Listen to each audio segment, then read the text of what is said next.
Ce podcast est généré automatiquement à partir de sources publiques. Bonne écoute. Bonjour à toutes et à tous et bienvenue dans Piste ouverte, votre rendez-vous expert du sport automobile. Nous sommes le 24 avril 2026 et l'actualité de la semaine est riche en rebondissements, entre changements de direction majeurs, annonces de partenariats stratégiques et un aperçu prometteur de l'avenir du rallye mondial. Effectivement, une actualité dense qui nous plonge directement au cœur des enjeux du sport auto, de la gouvernance aux innovations techniques, en passant par l'engagement des partenaires.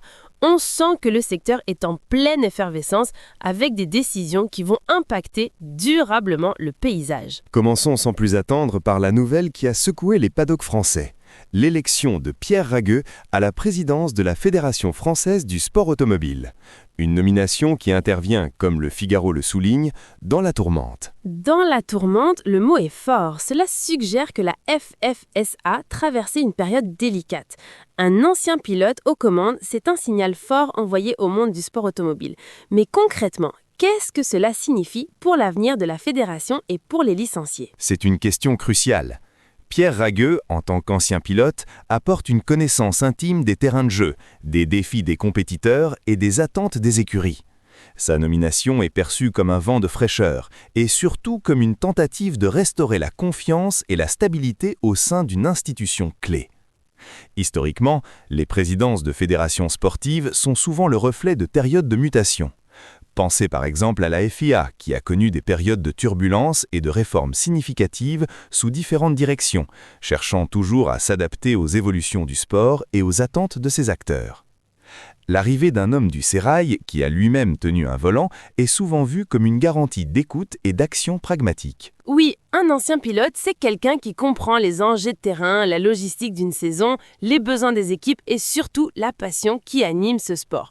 Son expérience pourrait être un atout majeur pour naviguer dans les eaux parfois agitées de la politique sportive et pour moderniser la FFSA. On espère qu'il saura insuffler un nouvel élan. La tourmente évoquée par le Figaro était-elle liée à des questions financières, des polémiques internes ou des orientations stratégiques passées ? Sans entrer dans les détails précis que les sources ne nous fournissent pas, il est de notoriété publique que la gestion d'une fédération sportive de cette envergure peut être complexe, impliquant des équilibres financiers délicats, des relations avec les clubs et les partenaires, et la mise en œuvre de politiques de développement parfois contestées. Les défis sont nombreux, de la promotion des jeunes talents à la sécurisation des infrastructures, en passant par l'attractivité des disciplines. Pierre Ragueux aura la lourde tâche de redresser la barre et de définir une vision claire pour le sport automobile français pour les années à venir. C'est un rôle où chaque décision peut avoir des implications directes sur les points au championnat, sur les budgets des équipes et sur l'engagement des bénévoles. C'est une mission d'envergure et nous suivrons de près les premières orientations de cette nouvelle présidence. Passons maintenant à des nouvelles qui témoignent de la vitalité économique du sport automobile, notamment sur le front des partenariats et de l'expansion. Absolument. L'agence Leveld étend son ancrage au Mans avec le musée M24. C'est une démarche très intelligente. Le Mans n'est pas seulement un circuit, c'est un symbole, une histoire, un pèlerinage pour tout passionné. S'implanter au cœur de ce mythe, c'est garantir une visibilité et une légitimité inégalées. Le Mans, c'est la Mecque de l'endurance.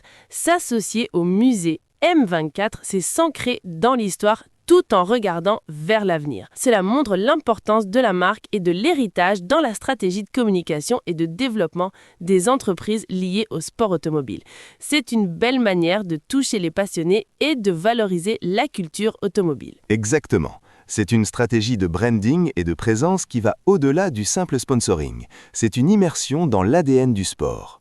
Dans le même esprit de consolidation, nous apprenons que IDEX Sport et Acharpentier de France, ACDF, prolongent leur partenariat pour une deuxième saison. La prolongation d'un partenariat pour une deuxième saison est toujours un signe de succès et de confiance mutuelle.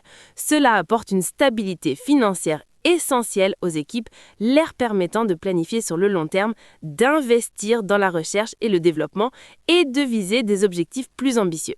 C'est crucial dans un sport où le budget est souvent le nerf de la guerre. C'est une excellente nouvelle pour ID Export. La pérennité des partenariats est un indicateur fort de la bonne santé d'une écurie et de la satisfaction de ses sponsors.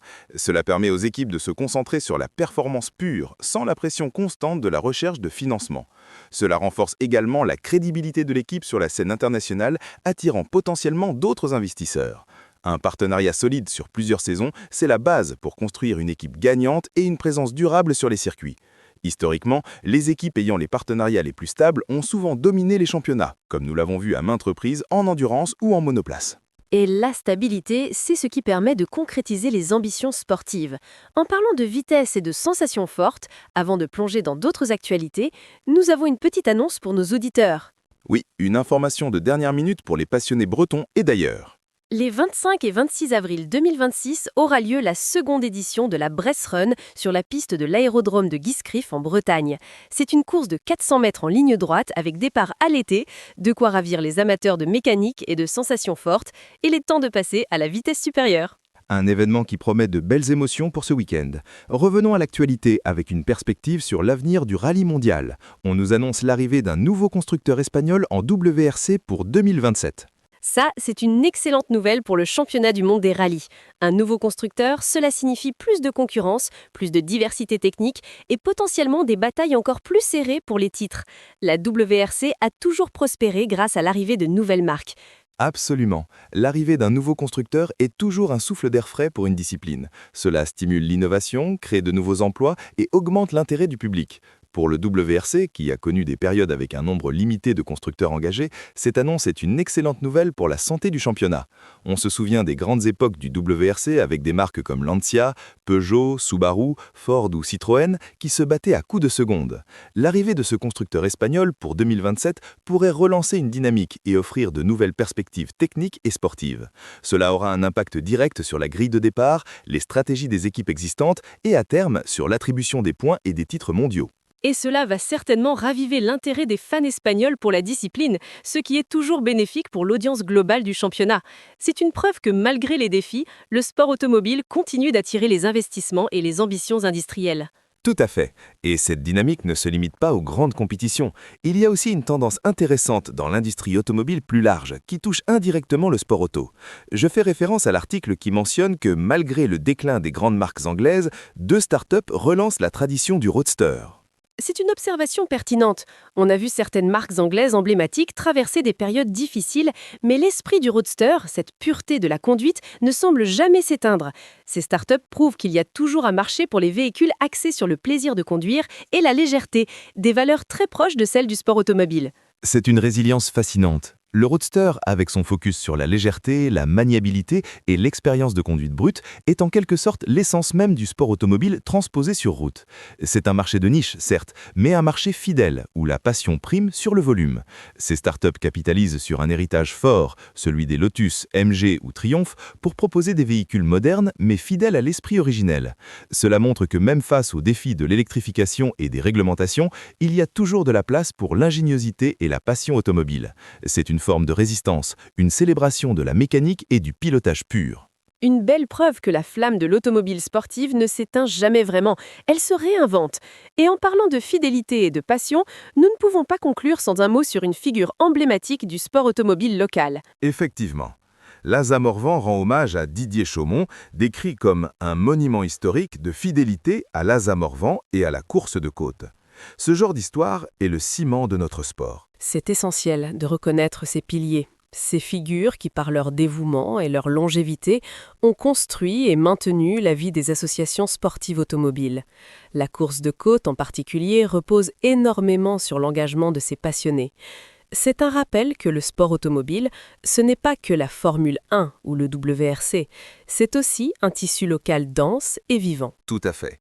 Didier Chaumont représente ces milliers de bénévoles, d'organisateurs, de pilotes amateurs qui font vivre le sport automobile au quotidien, loin des projecteurs internationaux.